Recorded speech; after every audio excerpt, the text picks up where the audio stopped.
Miaraba-tsika rehetra amin'ny anaran'i Jesosy Kristy Tompo indray ry havana.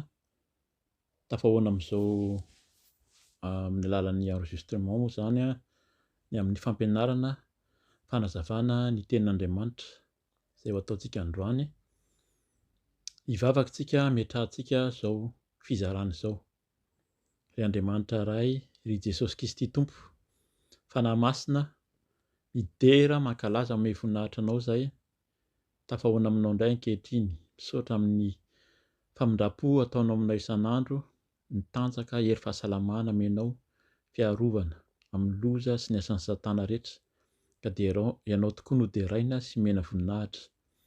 Dia ankasitrao izao fotoana izao Tompo, mangataka aminao mandrakariva, hiasa aminay tsirairay avy, ary hamindra fo mangataka ny rahanao hanadio anay tsirairay avy, ka raha hizara hifampiresaka izay Tompo, hihain'ny teninao indray dia aoka tsisy ho heninay fa tsy ny feonao sy ny sitraponao irery ihany no tanteraka eto, ka dia manjaka aminay tsirairay avy ary mamindra fo aminay mandrakariva. Dia mitenena tokoa araka ny fombanao fa voninkaino ny mpanomponao, aminaranao Jesosy Kristy naovany izany vavaka izany, misaotra Tompo. Alleluia. Amen. Arak'izany dia mitoy ny lesona na ny fampianarana na ny fizarana ny tenin'Andriamanitra zany ataontsika amin'ny alalan'izao vidéo izao fanazavatsika ny amin'ny tenin'Andriamanitra, azahoantsika ny amin'ny sitrapon'Andriamanitra koa. Androany tsika dia hifampizara amin'ny toy ny tenin'Andriamanitra efa nizaraina teo aloha zany raha mihaino ianao raha nandray koa ny amin'ny hoe iza marina moa Jesosy Kristy. Izay no lesona farany teo dia androany zany no jerentsika dia hoe Jesosy sy eo anatrehany na mihoatra ny amin'ny testameta taloha. Jesosy sy ny testameta taloha, izay zany raha vitinina ny lohateny izay ho zarantsika androany. Araka ny efa nambarantsika tamin'ny lesona teo aloha moa zany raha ny tena marina tsy dia tena misy hoe testameta taloha na testameta vaovao, fa Jesosy na ary ny teny tamin'izy tonga tety ary mbola ny testameta izay nisy teo amin'ny zanak'Israely, ny Torah sy ny tanahy zany ny tenin'Andriamanitra nomeny an'i Mosesy sy ireo mpaminany sy ireo fampianarana teo aloha zany no nazavainy rehefa tonga tetỳ amin'izao tontolo izao Jesosy Kristy. Ka ny testameta izay antsointsika hoe testameta vaovao taoriana nahatongavan'i Jesosy izay tsy amin'ny ankapobeny moa zany tsy neken'ny ankabeazan'ny jiosy, nisy jiosy izay resy lahatra ihany koa, satria izay no nandrahana an'i Jesosy araka ny teniny teo amin'ny jiosy aloha. Betsaka ny jiosy izay resy lahatra fa izy ilay Jesosy Kristy, izy zany ilay Mesia, Yesoa, Masia, ka dia izay no hazavaintsika arak'izay ilay hoe Jesosy Kristy na ilay Mesia. Dikan'izay Mesia izay dia amin'ny fiteny dia hoe ilay voahosotra zany izay no hazavaina hoe inona moa zany no andraikitra nomena ny olona nosorana teo amin'ny zanak'Israely. Misy iraka telo na andraikitra telo no nomena na tanterahany ho an'izay voahosotra teo amin'ny zanak'Israely zany, ka io dia voamarina teo amin'ny Jesosy, io teo amin'ilay Yesoa, ilay Mesia zany dia ho voamarina io ary tena tanteraka izy zany teo amin'ny Jesosy. Izay no hazavaintsika androany. Dia ireo anankitelo ireo hosotra telo ireo zany na ny iraka na ny andraikitra telo izay hita tao amin'ny Jesosy namarinina sy namafisina tao amin'ny Jesosy dia ny mampisorona be azy, mampanjaka azy ary koa mampaminany an'i Jesosy. Ireo zany no fanazavana fohy izay ho zaraintsika androany amin'ny tenin'Andriamanitra. Efa raisitsika sady ny ao amin'ny Jeremia, ny tokony io zany Jeremia 1:telopolo, andininy 1:telopolo ka hatramin'ny 2:telopolo, fa azontsika vakiana ihany koa zany ao amin'ny Hebreo toko fahavalo. Hebreo toko fahavalo, vakiantsika ny 15 ka hatramin'ny 12 vakiana amin'ny anaran'i Jesosy. Indro avy ny andro, hoy ny Tompo, izay anaovako fanekena vaovao amin'ny taranak'Israely sy ny taranaka Joda. Nefa tsy araka ny fanekena nataoko tamin'ny razany, tamin'ny andro nitantanako azy sy nitondrako azy nivoaka avy tany amin'ny tany Ezipta, fa tsy nitoetra tamin'ny fanekeko izy ireny, fa izao koa dia tsy nitandrina azy, hoy ny Tompo, fa izao no fanekena ataoko amin'ny taranak'Israely rehefa afaka izany andro izany, hoy ny Tompo. Ataoko ao an-tsainy ny lalànako sady hosoratako ao am-pony, ary izao no andro amaniny ary oloko izy. Ary samy tsy ampianatra ny namany sy ny rahalahiny avy izy ka hiteny hoe mahalalà ny Tompo, fa samy hahalala ahy avokoa izy rehetra, hatramin'ny kely indrindra ka hatramin'ny lehibe indrindra, fa mindra fo aminy tsy fahamarinany aho ary tsy ho tsarovako intsony ny fahotany. Amen. Zay zany ny teny fampidirana hitondrantsika ny amin'izany hoe fanamariana, fanamafisana, fanamarinana ihany koa indrindra indrindra ny amin'ny andraikitra sy iraka telo olom-baositra, na hoe zanak'Andriamanitra voaositra hanao ny asa amin'ny mampisorona be azy, amin'ny mampanjaka azy ary mampaminany azy izay tanteraka ao amin'i Jesosy izany rehetra izany. Dia mbola vakiantsika ihany koa ny ao amin'ny Hebreo ihany. Hebreo moa izany tsy fantatra hoe iza marina ny tena nanoratra azy, fa ao amin'ny Hebreo ihany no vakiantsika ry amin'ny toko voalohany ary 1 io, ahafantarantsika izay nahatonga ny mpanoratra hanamafy ny amin'izany hoe sitrapon'Andriamanitra izany koa. Hebreo toko voalohany, ny 1 ka hatramin'ny 4 ihany aloha vakiantsika amin'ny anaran'i Jesosy. Rehefa nampitenenin'Andriamanitra tamin'ny razana fa iny ny mpaminany tamin'ny andro samihafa sy ny fanao samihafa, dia amin'izao andro farany izao kosa no nampitenenany tamintsika ny zanany izay voatendriny ho mpandova ny zavatra rehetra. Izy no naharian'izao tontolo izao. Izy koa no famirapiratany voninahiny sy endriky ny tenany indrindra, ary mihazona ny zavatra rehetra amin'ny herin'ny teniny. Rehefa nanao fanadiovana ahafaka ny fahotana izy, dia nipetraka eo ankavanan'ny lehibe any amin'ny avo, ka natao tsara noho ny anjely, araka ny nandovany anarana tsara noho ireny. Amen. Araka ny tenin'ny vakiana teo zany, dia izy ilay zanaka voatendro izy ho mpandova ny zavatra rehetra, ary izy no naharian'izao tontolo izao.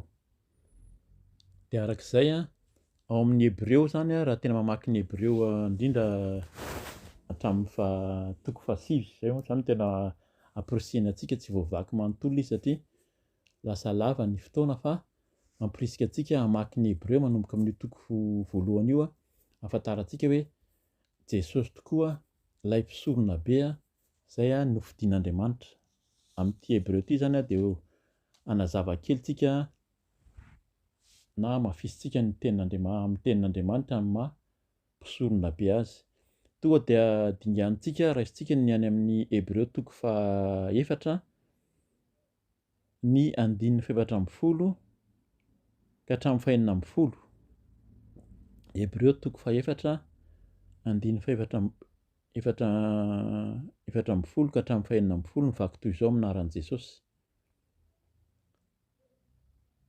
Koa satria manana mpisorona lehibe izay lasa namakivaky ny lanitra isika, dia Jesosy, zanak'Andriamanitra, aoka hiazona ilay efa nekentsika isika. Fa tsy manana mpisorona be izay tsy mahay miara-mitondra ny fahalementsika isika, fa ny antsika dia izay efa nalaim-panahy tamin'ny zavatra rehetra tahaka antsika, kanefa tsy nanana ota. Koa aoka isika hanantona ny seza fiandrianan'ny fahasoavana amin'ny fahatokiana mba hahazoantsika famindrapo sy ahitantsika fahasoavana ho ho famonjena amin'ny fotoana ilana izany. Amen. Dia ho faranantsika ny famakinan'ny ten'Andriamanitra zany averina foana ny amporosihana antsika hamaky hatrany amin'ny Hebreo toko voalohany hatramin'ny fahasivy eto zany tena manazava n'ity mampisorona be an' Jesosy ity, fa mbola miteorina an'io moa zany ny amin'ny hoe finoana, fa amin'ny mampisorona be no hamakitsika azy. Dia ho raisintsika ny toko fahasivy ny andinin'ny faha 1 ka hatramin'ny faha 12 izay mivaky toy izao aminaran'i Jesosy: fa Kristy kosa tonga ho mpisorona be ny amin'ny zavatra tsara ho avy, namakivaky teo amin'ny tabernankely lehibe lavitra sady tsara lavitra izay tsy natao tanana izy, izany hoe tsy isan'izao zavatra ary izao. Niditra indray mandeha monja tao amin'ny fitoerana masina izy, nefa tsy mba nitondra raha nosy lahy sy raha njanakomby izy, fa ny raha ny tenany dia ampy ahazahoana fanavotana mandrakizay ho antsika. Amen. Ny iraka faharoa na ny andraikitra faharoa izay amin'ny mahavoaositra an' Jesosy zany, ilay voaositra, ilay Mesia, dia mampanjaka azy. Izy dia ilay mpanjaka izay mipetraka eo amin'ny seza fiandrianana ary voafidy zany amin'ny maha-taranaka Davida azy ihany koa raha teo. Dia ho vakiantsika ny ao amin'ny Matio toko faha 1 aloha zany no vakiantsika ny 5. Atombokantsika ny famakinan'ny ten'Andriamanitra amin'ny 4 zany amin'ny Matio toko faha 1 aminaran'i Jesosy: izany dia tonga mba hatanteraka izay nampilazaina ny mpaminany hoe, lazao amin'ny Ziona zanakavavy, indro ny mpanjakanao avy ho anao, malemy fanahy sady mitaingina boriky, dia zanaky ny boriky miasa. Amen. Mbola hamafisiny ao amin'ny ten'Andriamanitra ao amin'ny Luka toko 1 zany vakiantsika ny 12 sy ny 13 zany amin'ny maha voaositra an' Jesosy Kristy, amin'ny mampanjaka azy. Vakiana aminaran'i Jesosy hoe: izy ho lehibe ka antsoina hoe zanaky ny avo indrindra, ny Tompo Andriamanitra hanome azy ny seza fiandrianan'i Davida rainy, hanjaka amin'ny taranaka Jakoba mandrakizay izy, ary ny fanjakany tsy hanam-pahatamperana. Amen. Amaranantsika ny tenin'Andriamanitra manambara ny mampanjaka an'i Jesosy amin'ilay ositra izay efa niraisiny zany, dia ho vakiantsika ny ao amin'ny Jaona toko faha 20. Jaona toko faha 20 ho raisintsika manomboka amin'ny 13 dia ho ajanontsika amin'ny 7 vakiana aminaran'i Jesosy: niditra tao anaty lapa indray i Pilato, dia niantso an'i Jesosy ka niteny taminy hoe: ianao va no mpanjakan'ny Jiosy? Dia novaliany Jesosy hoe: hevitrao ihany va no ilazanao izany, sa nisy hafa nilaza ahy taminao? Namaly i Pilato hoe: moa Jiosy va aho? Ny firenenao sy ireo lehibe mpisorona no nanolotra anao tamiko, inona moa no nataonao?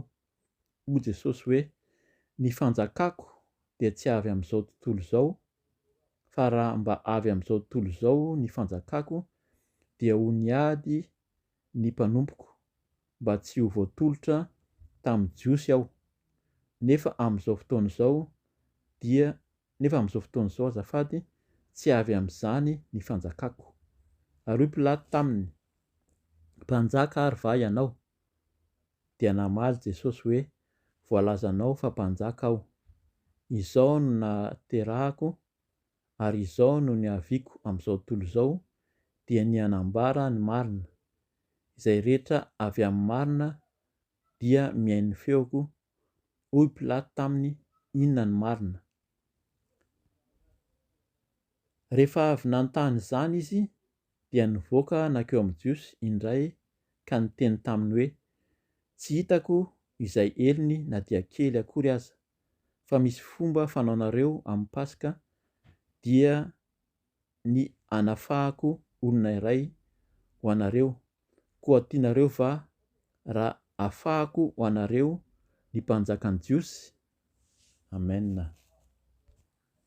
Ireo zany ny tenin'Andriamanitra manamarina any mpanjakan'i Jesosy le ositra amin'ny mampanjaka azy efa nivakiantsika teo koa mampisorona be azy. Fa ho jerentsika zany ho vakiantsika ny amin'ny mampaminany azy. Araka ny teny teo zany ireo andraikitra na iraka telo ireo no endrika mahavoositra ny olona anankiray zany rehefa nosorona teo amin'ny zanak'Israely dia izay hita teo amin'ny Jesosy izay ary tanteraka teo amin'ny daholo ihany koa. Mampaminany an'i Jesosy zany ho vakiantsika ny liko toko fahatelo amby folo. Liko toko fahatelo amby folo vakiantsika manomboka amin'ny andiny faha 1 amby telopolo dia hatramin'ny farany moa zany andiny faha 5 amby telopolo vakiana amin'ny anaran'i Jesosy. Tamin'izany ora izany indrindra dia nisy fariseo sasany nankeo amin'i Jesosy ka niteny taminy hoe: "Mandeha any ianao ka mialahy eto fa ta hamono anao Herôda." Fa hoy izy taminy: "Mandehana lazao amin'izany amboaolo izany hoe: indro mandroaka demonia sy manasitrana aho anio sy hampitso, ary raha afaka hampitso dia ho tanterahana ny amiko. Kanefa tsy maintsy mandeha ihany aho anio sy hampitso, ary raha afaka hampitso fa mpaminany dia tsy azo vonoina raha tsy any Jerosalema." Andiny faha 4 amby telopolo: "Ry Jerosalema, ry Jerosalema, izay mamono ny mpaminany sy mitora-bato izay nirahana ho any aminao. Impiry aho no hanangona ny zanakao tahaka ny fanomban'ny akoho sy ny zanany ao ambanin'ny elany, fa tsy nety ianareo. Indro avela ho lao ny tranonareo, ary lazaiko aminareo, tsy hahita intsony ianareo mandra-pilaza anareo hoe: isaorana anie izay avy amin'ny anaran'ny Tompo." Amen. Izany zany tenin'Andriamanitra mampiseho ary manamarina ny mampaminany an'i Jesosy Kristy. Dia hamarana antsika azy amin'izay mampaminany an'i Jesosy izay ao amin'ny liko toko faha 7 amby roapolo. Eo amin'ity liko toko faha 7 amby roapolo ity zany dia ho vakiantsika manomboka amin'ny andiny faha 3 amby folo dia faranantsika amin'ny andiny faha 7 amby roapolo. Fa ny tena teny manamarina sy manamafy zany milaza ny mampaminany an'i Jesosy dia ny andiny faha 9 amby folo. Azotsika inoana tsara fa vakiantsika manontolo izy zany ho fampaherezana antsika koa azoto amin'ny famakiana ny tenin'Andriamanitra. Vakiana amin'ny anaran'i Jesosy liko toko faha 7 amby roapolo azafady manomboka amin'ny andiny faha 3 amby folo.